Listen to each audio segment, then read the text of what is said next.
Halo semua, balik lagi di channel Toraokun. Sebelum pembahasannya dimulai, silahkan klik tombol subscribe dan aktifkan lonceng notifikasinya supaya kalian gak ketinggalan info dan teori terbaru seputar One Piece.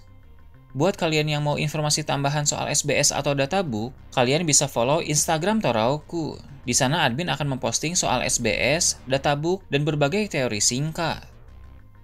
Sekarang lanjut ke pembahasan.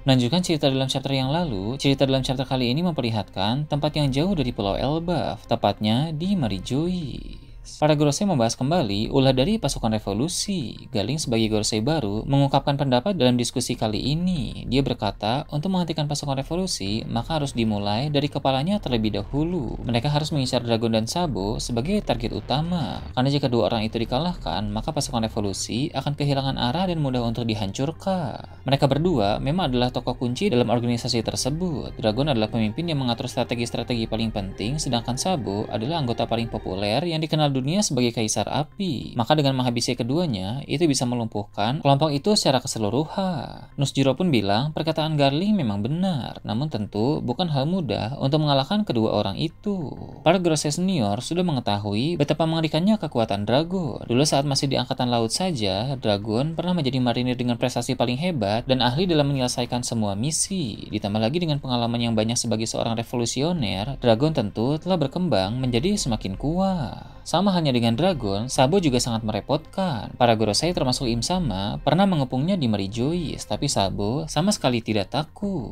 Pada saat itu, hanya serangan dari Im Sama saja yang mampu menghentikan Sabo. Nah, setelah insiden di Marijois itu, tentu Sabo juga akan semakin kuat dan menjadi semakin merepotkan lagi.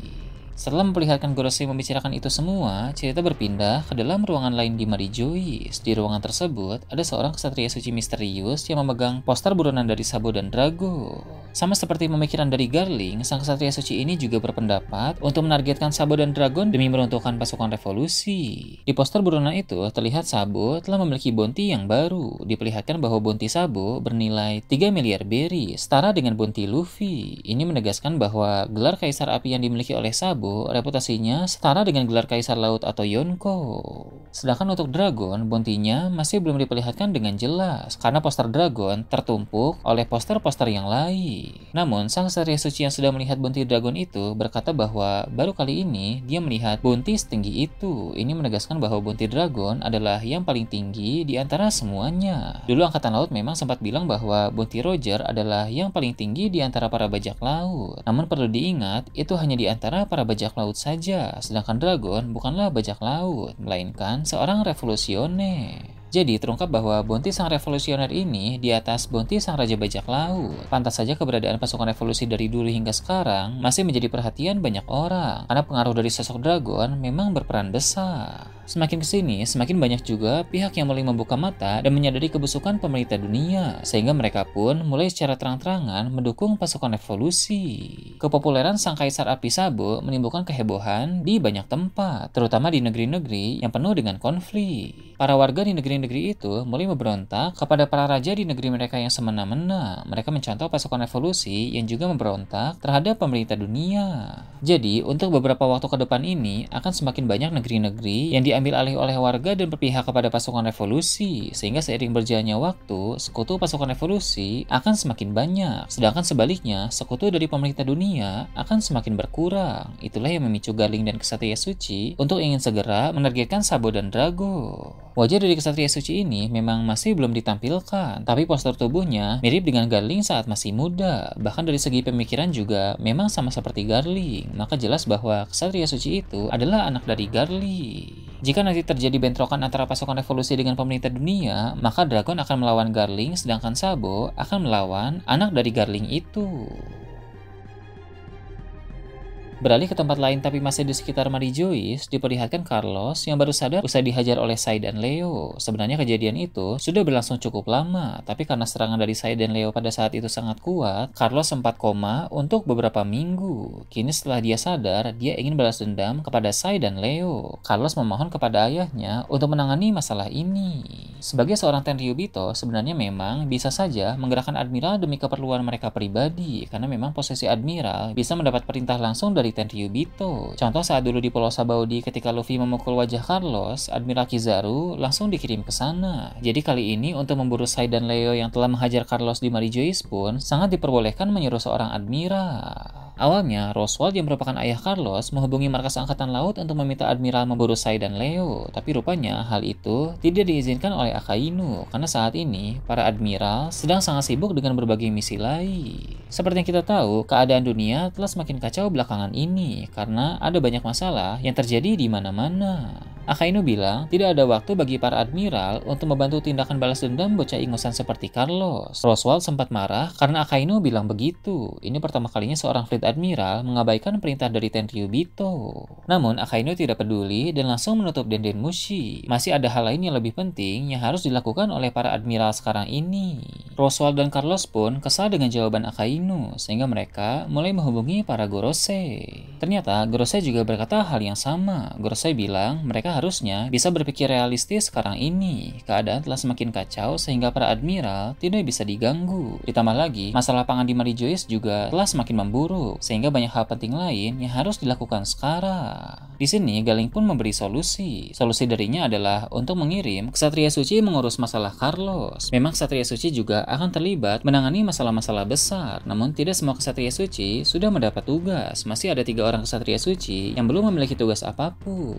Galing pun bilang, daripada 3 orang Ksatria Suci itu hanya diam saja, lebih baik perintahkan saja mereka untuk menangani keinginan balas dendam Carlos. Galing berkata, 3 orang Ksatria Suci sudah lebih dari cukup untuk memberi pelajaran kepada bajak laut seperti Sai dan Leo.